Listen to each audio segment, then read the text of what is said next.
retratada en los diarios como jefa de un ejército, temida por el mismo patrón del mal. Esa mujer implacable que mandó a la tumba a cientos por defender su imperio, increíblemente y como ningún otro criminal de la época, llegaría a la vejez en libertad. Pero el karma saldría a su cuenta años más tarde, cuando como una ciudadana más sufriría el mismo final que muchas de sus víctimas. Su llegada a Miami cambió drásticamente su reputación. Para 1981, tras una década de su influencia en las sustancias ilícitas, Florida registró hasta 621 llevadas a la tumba relacionadas con enfrentamientos entre su grupo y la organización ilícitas de Medellín. La ciudad, antes serena, se vio marcada por el crimen organizado. No obstante, cuando comenzó a ser perseguida por las autoridades y se ausentó por un tiempo de Miami, donde había terminado de consolidar su imperio, con su regreso comenzaría a la vez su declive, pues otros líderes de organizaciones ganarían popularidad y ella dejó de dominar su territorio, por lo que se vio forzada a mudarse a California, donde fue arrestada hasta ser declarada culpable por cargos de sustancias, recibiendo la sentencia máxima para la época de 15 años.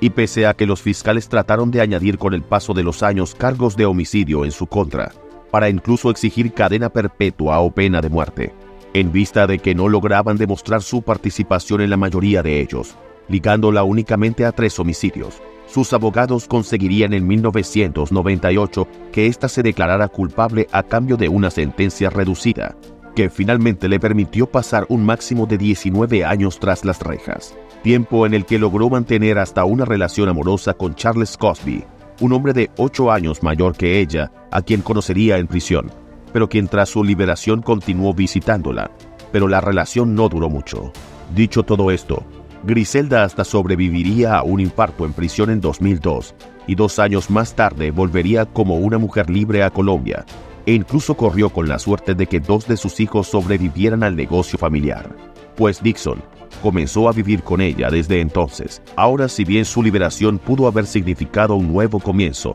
en el que se habría alejado de la vida delictiva, especialmente para hacerse cargo de Dixon, que se había vuelto adicto a las sustancias, Griselda volvería a los titulares en el 2008, cuando el FBI descubrió que ésta quería retomar sus operaciones en Medellín después de que se pusiera en contacto con Jedi, un criminal que la Interpol había fichado por actos delictivos en Ecuador. Se especula que esto ocurriría después de que Dixon perdiera la vida a manos de un poderoso jefe de bandas, a quienes le debía muchísimo dinero. Pues más allá de querer ver nuevamente los frutos de las sustancias, Griselda quería una vez más el poder. Ya no tenía el respeto ni siquiera de criminales que estaban muy por debajo de ella. Sin embargo, hay quienes creen que Dixon sigue oculto en Medellín. Pese a todo ello, después de aquella alarma en el 2008, Griselda continuó varios años más oculta bajo las sombras de El Poblado, el barrio más rico de Medellín. Y aunque en el 2012 sospechosamente fue vista en el Aeropuerto Internacional El Dorado en Bogotá, no se volvería a saber de ella hasta meses más tarde. Esto cuando acudió el lunes 3 de septiembre de 2012 junto con su entonces nuera, quien se encontraba embarazada, a la carnicería Cardizo en el sur de Medellín, ahí donde gastaría hasta $80 en carne, justo antes de que fuese interceptada a la salida del local. Fue un motorizado de 25 años quien se bajó de su moto y con un arma en mano impactó 2 veces sobre quien fuera la persona más poderosa del crimen organizado años atrás, convirtiéndose así en una víctima de su propio procedimiento homicida, ese de acabar con sus enemigos desde una motocicleta. Y es que, como si de un simple mandato se tratara, el hombre volvería a su moto con calma y acto seguido se perdería en el bullicio y la congestión de la ciudad de Medellín. Aunque Griselda Blanco fue trasladada a la unidad intermedia de Belén para ser atendida, allí fallecería a sus 69 años. Su atacante nunca fue capturado, y según investigadores independientes, las autoridades, aunque apuntaron a que la exconvicta posiblemente seguía manejando su negocio tras la fachada de bandas criminales más pequeñas que azotaban a las zonas más populosas de Medellín, no existió una causa oficial sobre su homicidio, pero todo apuntaba a un claro ajuste de cuentas, ya sea de años atrás o algún negocio actual. Así parecía cerrarse un ciclo de violencia ligado a su nombre. Es que hasta entonces, pese a sus presuntos años retirada del mundo delictivo, todavía miles de colombianos reconocían y seguían repudiando. Aún así, esta contaba con allegados que aseguraban que desde su salida de prisión, ella había llevado una vida tranquila, entregada a su familia, por lo que no se explicaban el motivo de lo ocurrido. Y como si de cualquier otro civil se tratara, la despedirían en el cementerio Jardines Monte Sacro de Itagüí, una ciudad cercana a Medellín, en un acto fúnebre que incluyó un mariachi y la asistencia de hasta 100 personas, entre ellos una hermana, nietos, sobrinos, vecinos y un grupo de jóvenes que llamarían la atención por ser quienes impidieron que la prensa sacara fotos o grabara. Estos serían amigos de Michael Corleone, el único hijo que le sobreviviría y quien se encargaría por sí mismo de echar a un misterioso hombre que llegó a la ceremonia y durante más de media hora estuvo frente al ataúd, llorando desconsoladamente, hasta que fue interrumpido por Michael, pues sin mediar palabra, este se retiró y su figura se fue perdiendo tras unos arbustos. Pese a la incógnita, finalmente la jefa sería sepultada en una tumba del bloque 15 del campo cementerio, diagonal 80 metros a las bóvedas de quienes llegaron a considerar su madrina, Pablo Emilio Gaviria, y su primo Gustavo Gaviria. Todas estas convertidas en atractivos turísticos que llaman a cientos de personas a esos lugares donde criminales como ellos dejaron su huella. Un tipo de turismo que, si bien las autoridades colombianas quisieran erradicar, se hace cada vez más difícil, especialmente con el mito que se sigue creando alrededor de figuras tan polémicas como la de Griselda, que siguen creciendo gracias al interés que existe sobre su vida. De hecho, por esto llegaría este 2024 tal historia a la plataforma de Netflix, con la serie biográfica Griselda, la cual tras una semana desde su estreno se posicionó como la serie más vista en Netflix en Estados Unidos, provocando a su vez que Michael Corleone, el hijo más conocido de Griselda y posiblemente el único que sigue con vida, demandara a la plataforma y a la actriz colombiana Sofía Vergara, quien es también productora ejecutiva de la serie, por contar la historia de su madre sin darle compensación ni atribución.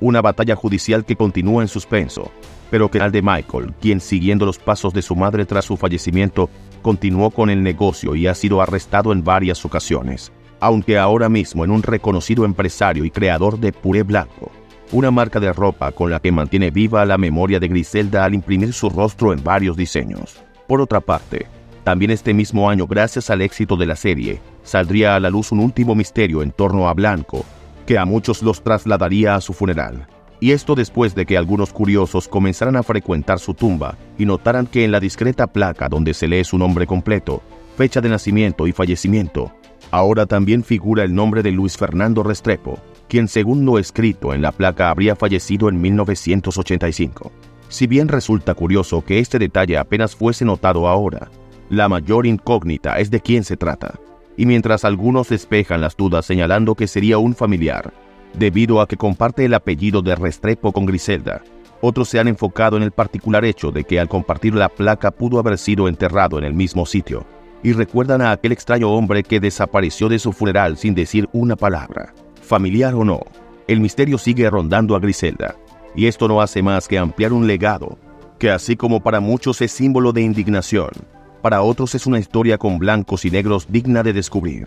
Es por esto por lo que vale la pena conocer un poco más sobre lo que fue su vida, y esos momentos que la llevaron a ser una de las caras más reconocidas del tráfico y la ola de violencia ligada a este, que se haría internacional en tan solo un par de años. Nacida un 15 de febrero de 1943 en Cartagena, Colombia, Ana Griselda Blanco Restrepo crecería únicamente junto a su madre después de que sus papás se divorciaran, teniendo que mudarse con ella a la ciudad de Medellín, donde ésta se casaría con otro hombre. Para entonces, el país atravesaba por una de las épocas más violentas de su historia, después de que el popular político Jorge Eliezer Gaitán fuese víctima de un homicidio en las calles de la capital colombiana. Un ambiente de agresividad y disturbios que se convirtieron en el día a día de una muy joven Griselda que veía cómo podía ser capaz de tener poder a través de actos violentos. Así, con apenas 11 años, secuestraría a un niño de clase alta con el objetivo de que le diera dinero por su liberación.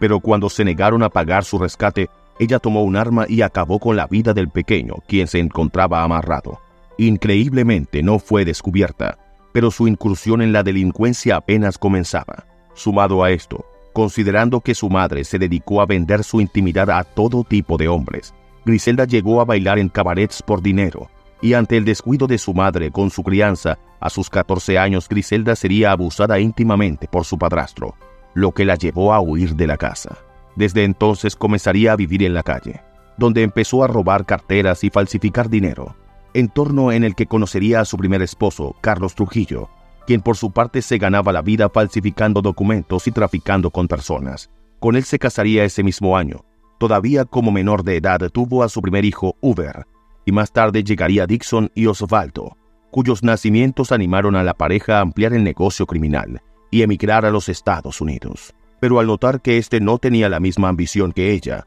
lo amenazaría con acabar su vida si no se alejaba, pues comenzaría a verlo como un obstáculo en sus futuros planes. Si bien se dice que Trujillo siempre fue su gran amor, este fallecería de cirrosis y nunca más volvió a tener contacto con sus hijos. Ahora, antes de emigrar, Griselda había notado una casa de cambios en Medellín y gracias a esto incursionó en el envío de sustancias ilícitas a Nueva York, donde el mercado estaba en ascenso. Para entonces conocería a Alberto Bravo, un contrabandista que sería su segundo esposo y con quien llegó a participar como miembro activo de la organización ilícita de Medellín. Junto a él, lograría sus primeros negocios ligados al tráfico y gracias a su primer gran éxito, saldría del barrio de Antioquía, la zona marginal en la que había crecido, para mudarse a un barrio de clase alta, trasladando igualmente a sus hijos a colegios privados y brindándoles infinidad de comodidades que muy pocos se permitían en los 70s. Aún así, finalmente Griselda se dedicó a cumplir su objetivo,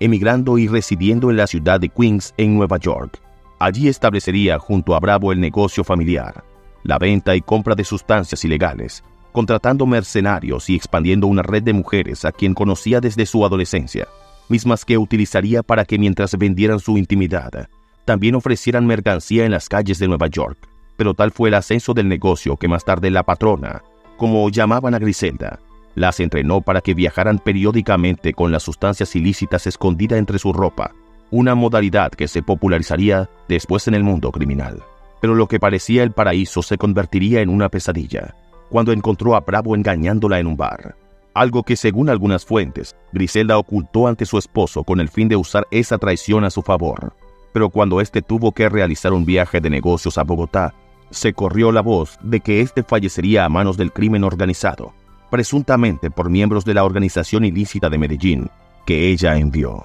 Dicho esto, Griselda confesaría años después que ella misma lo impactó con un arma en la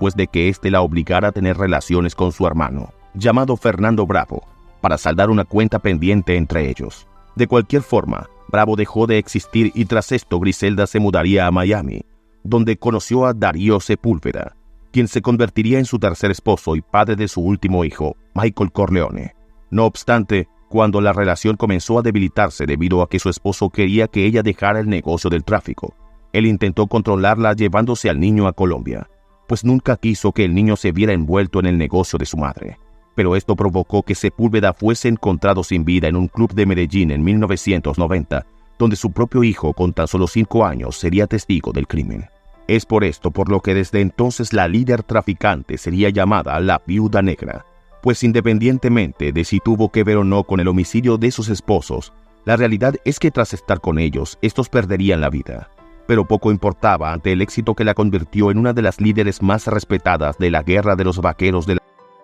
por ser pionera en el negocio del tráfico en la ciudad, lo que hizo que Miami se convirtiera en aquella época en la capital mundial de las sustancias ilícitas. Su ejemplo inspiraría a otros nombres de la industria criminal como Patrón del Mal, con quien pese a tener relación cuando ambos formaron parte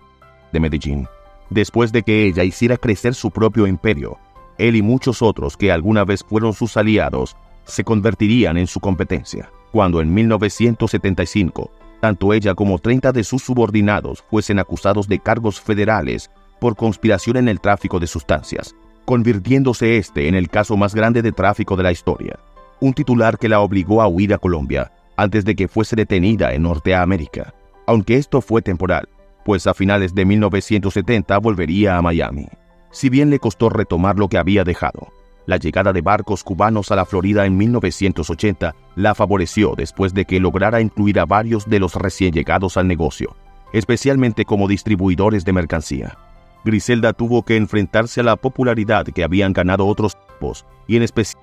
de Medellín liderado por Escobar, quien tras un par de años de guerra armada quiso acabar con la disputa y comenzó a perseguir a los hijos de Griselda, amenazando con quitarlos de su camino, lo que hizo que Griselda de inmediato huyera con ellos a California, donde para su mala suerte sería encontrada por la DEA en febrero de 1985, precisamente siguiendo el rastro de sus hijos, quienes ingenuamente se transportaban en carros de lujo. En el juicio sería condenada a 15 años de prisión, y 9 años después le añadieron más cargos. Pese a ello, sospechosamente por un tecnicismo, su caso se vino abajo, por lo que le permitió ser liberada en el 2004 tras su deportación a Colombia, donde comenzaría a vivir tranquilamente en la localidad de El Poblado, una zona de clase alta de Medellín. Para entonces ya había perdido a 2 de sus hijos. Hubert había sido víctima del negocio familiar mientras se encontraba en una operación de contrabando. Aunque sería ella la única leyenda en el mundo criminal,